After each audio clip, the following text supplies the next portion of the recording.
안녕하세요, 뉴스반장입니다. 역대 이런 대통령은 없었습니다. 2년 평균 국정 지지율이 45% 밑으로 내려간 적이 없는 역대 최고의 지지율을 가진 대통령, 촛불혁명으로 탄생된 대한민국 대통령 문재인 대통령입니다. 보수 여론과 야당에서는 연일 문재인 대통령 흠집내기와 깎아내리기를 계속하고 있지만 사실 그의 지지율이 말해주듯 문 대통령의 지지율은 역대 어느 대통령도 기록하지 못한 최고의 지지율을 바탕으로 국정을 운영 중인 겁니다. 저희는 보수 언론이 만들어내는 착시기사로 45%대의 대통령 지지율이 폭락한 지지율, 최저 지지율로 인식하게 되었지만 사실은 그렇지 않습니다. 이명박 전 대통령의 지지율은 임기 1년차에 최고치 52%를 제외하고는 평균 30% 미만대를 밑돌았고 최저 21%의 지지율을 기록했습니다.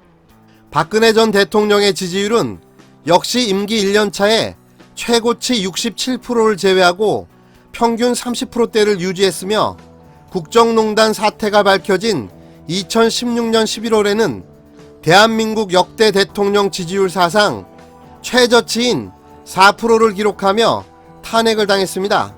김대중 대통령의 최고 지지율은 71%, 최저 지지율은 24%, 노무현 대통령의 최고 지지율은 60%, 최저 지지율은 12%를 기록했었습니다. 문재인 대통령의 7월 1주차 국정 지지율이 지난주 대비 3.7%포인트 오른 51.3%를 기록해 지난해 11월 3주차 지지율인 52% 이후 7개월여 만에 최고치를 기록하며 50%대로 재진입한 걸로 8일 나타났습니다. 여론조사 기관인 리얼미터가 YTN 의뢰로 지난 1일부터 5일까지 닷새 동안 전국 19세 이상 유권자 2,517명을 대상으로 조사해 이날 발표한 결과에 따르면 문 대통령의 취임 113주차 국정 지지율은 51.3%를 기록했습니다. 국정 수행을 잘못하고 있다는 부정평가는 3.8%포인트 내린 43.8%로 긍부정평가의 격차는 오차범위 플러스 마이너스 2.5%포인트를 벗어난 7.5%포인트로 집계됐으며 모름, 무응답은 0.1%포인트 증가한 4.9%로 나타났습니다. 문 대통령의 지지율은 지난달 30일 남북미 정상의 판문점 회동 효과로 지난주 초중반 주중집계에서 52.4%로 상승했다가 일본의 경제보복 등 국내외 정치경제 현안으로 전국 쟁점이 이동한 주 후반에는 소폭 하락하는 모습을 보였다고 리얼미터는 설명했습니다.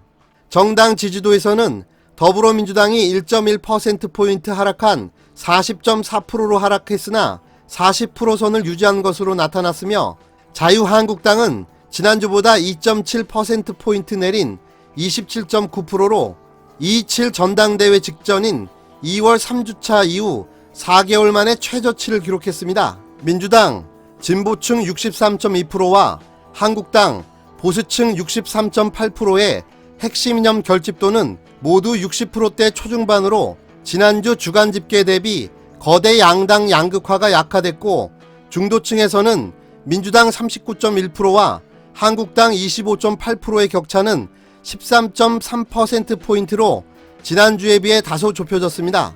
정의당은 지난주보다 0.1%포인트 오른 7.7%로 횡보했고 바른미래당은 0.4%포인트 오른 48%로 상승했습니다.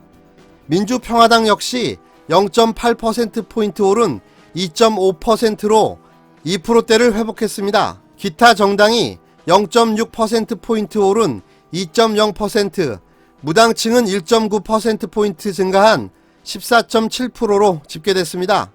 이번 조사는 무선 70%, 유선 20%, 자동응답 혼용 방식, 무선전화 80%, 유선전화 20%, 병행 무작위 생성 표집틀을 통한 임의전화 걸기 방법으로 실시했으며 통계 보정은 2019년 1월 말 행정안전부 주민등록 인구 통계 기준 성, 연령, 권역별 가중치 부여 방식으로 이루어졌습니다. 표준오차는 95% 신뢰 수준에서 플러스 마이너스 2.0%포인트 응답률은 5.0%입니다. 자세한 조사와 결과 내용은 중앙선거여론조사 심의위원회 홈페이지를 참조하면 됩니다.